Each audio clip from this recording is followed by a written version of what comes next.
పాలమూరు రంగారెడ్డి ప్రాజెక్ట్‌కి సంబంధించిన దాంట్లో ఒక వారం రోజులలో చాలా పెద్ద డిఫరెన్స్ చూసినాను నాకు నా 18 ఏళ్ల జర్నలిజం కెరియర్‌లో. ఒక అద్భుతంగా రాష్ట్రం మీద విజన్, నీటి మీద పట్టు ఉన్నది కేసీఆర్ ప్రెస్ మీట్ చూసినా. ఆ మూడో రోజు తర్వాత ఈయన తిట్లు చూసినా. తిట్ల గురించి మనం ఇప్పుడు మాట్లాడుకున్నాం. అడిగిన దానికి పాలమూరు రంగారెడ్డికి సంబంధించిన దాంట్లో ఈరోజు నీటి వాటాలకు సంబంధించిన దాంట్లో ఖచ్చితంగా చంద్రబాబు నాయుడు ఫేవర్ చేస్తానికి రేవంత్ రెడ్డి ఈ నీటి జలాలను మీద మాకు 45 టీఎంసీ చాలని చెప్పేసి లేఖ రాసిండంటారా? అన్నా నీకు ఏది కావాలంటే అది తీసుకోపో, మీరు ఒక నీళ్ళు దేనికి అంటుండ్రు. నీకు ఏది కావాలంటే అది తీసుకోపో అంటారు. నేను కేసీఆర్ గారి అది చూసిన, అది ఫాలో అప్. అయితే తెలంగాణను ఏ విధంగా వి ప్రకాశాన్ని ఇచ్చిండు, 2 రోజులు గ్యాప్ ఇచ్చి కేసీఆర్ గారు ప్రెస్ మీట్ పెట్టారు. రేవంత్ రెడ్డి ఎటు పోయి సబ్జెక్టు డైవర్ట్ చేయడానికి, అంటే నేను ఈరోజు చేతగాని ముఖ్యమంత్రి లెక్క మిగిలిపోతున్నా, చంద్రబాబు నాయుడు ఒక ముఖ్యమంత్రి లెక్క వ్యవహరిస్తున్నా అనేది జనానికి తెలిసిపోయింది.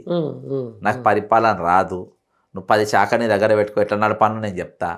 కాంగ్రెస్ ఉన్న వాళ్ళందరూ కూడా సీఎం అభ్యర్థులే, నీకు ఎవ్వరు వినరు, నువ్వు చెప్తున్నారు కాబట్టి ఆ శాఖలు ముఖ్యమైన శాఖ నీ దగ్గర పెట్టుకో, మనం రేపు ఎట్లా నడపాను నేను చెప్తా. అందులో ముఖ్యంగా హోము, జిహెచ్ఎంసి ఇవి మనకు చాలా ఇంపార్టెంట్ కాబట్టి ఇవి నువ్వు పెట్టుకో, మనం తక్కిన ఆట నడిపిద్దాం. ఎందుకంటే ఈరోజు రెవెన్యూ కింద ఉండదు హైదరాబాద్ భూములు.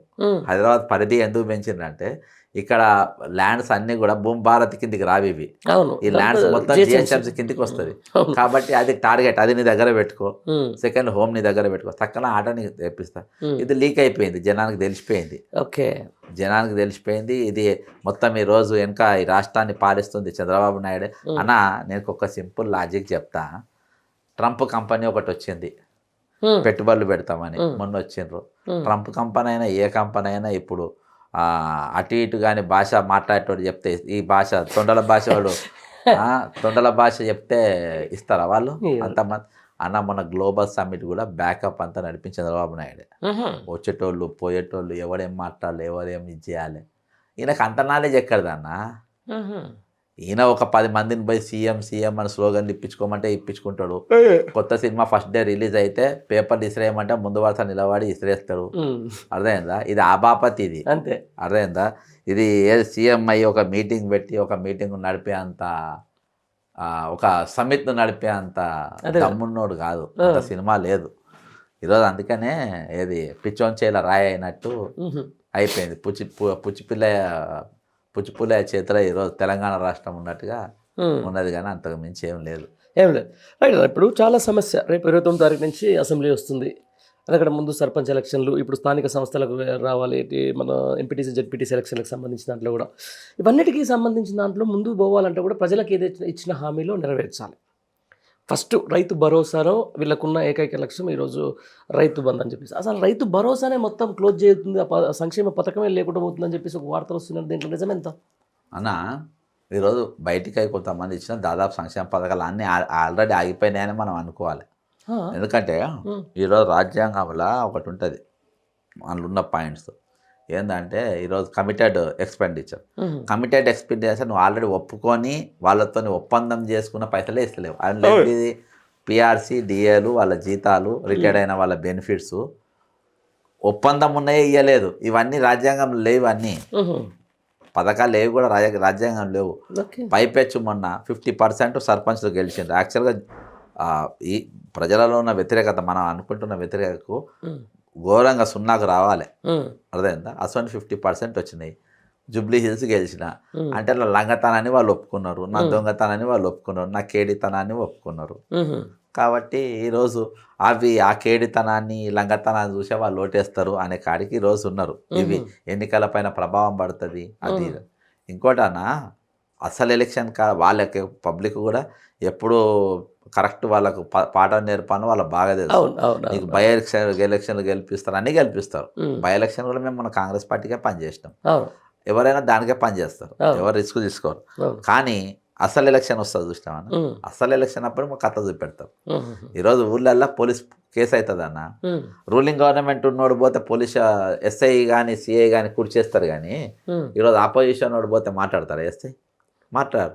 కాబట్టి ఎందుకు వీంతో వెళ్ళి అని చెప్పేసి ఊర్లో ఉన్నోళ్ళు అక్కడ అధికారంలో ఎవరు ఉంటే వాళ్ళకే ఇది చేస్తారు. కానీ అధికారం లేని వాళ్ళ దిక్కు ఎప్పుడు కూడా లోకల్ బాడీ ఎలక్షన్లు ఫేవర్గా రావు. కాబట్టి ఇది అంత ఒక ఎత్తు. కానీ ఈరోజు 2 ఏళ్ల వరకు ఆల్రెడీ 2 సంవత్సరాలు ఈ తెలంగాణ ప్రజలు భరించారు. ఉమ్.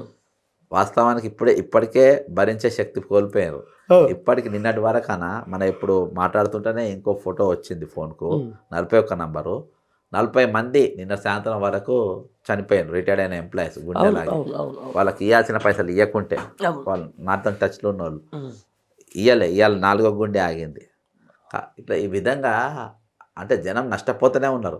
ఎన్నికలకు, ప్రజా సమస్యలకు ఎదుర్కొంటున్న వాటికి దానికి రిలేషన్షిప్ ఉండదు. ముఖ్యంగా లోకల్ బాడీ ఎలక్షన్ అధికారంలో ఉన్న వాళ్ళకి ఎడ్జ్ ఉంటుంది. మెయిన్ ఎలక్షన్లు వచ్చినప్పుడు రేవంత్ రెడ్డి కూడా గెలవాలన్నా, ఛాలెంజ్ చేస్తున్నా 101%. కొడంగల్ బందీ పిలిపించిన ఐడియా ఉందా మీకు?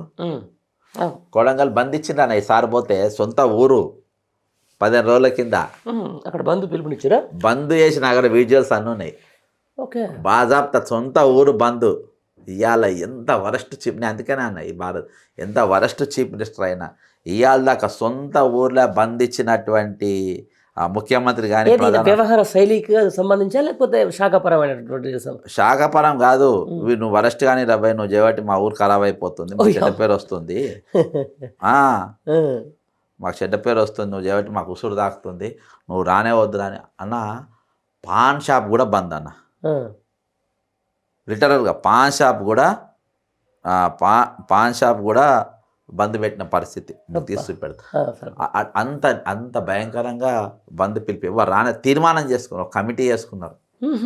కమిటీ చేసుకుని ముఖ్యమంత్రి రావద్దని ఒక్క ఛానల్లో డిబేట్ లేవు దాని మీద, ఒక్క ఛానల్లో ఇది మాట. మన వ్యతిరేకత ఎప్పుడు ఆ ముఖ్యమంత్రి మాట్లాడతాం కాబట్టి ఆ లోకల్ వాళ్ళు తీసి పంపారు. లోకల్ టికానా లేదన్న ఈసారి, చెప్తున్నా కదా, లోకల్లో టికానా లేదు. నేను అనేది మండలం కొడంగల్ హెడ్ క్వార్టర్ చెప్తున్నా నేను, పల్లెటూరులో ఆడిన కాదు. కొడంగల్ హెడ్ క్వార్టర్ బంద్, దాన్ని సోషల్ మీడియా అది ఇది ఎంత మేనేజ్ చేయాలో చేసిండు ఎలా కూడా రావద్దని. అది మనం సేవ్ చేసి పెట్టుకున్నాం, కానీ టోటల్గా మాత్రం వెరీ బ్యాడ్.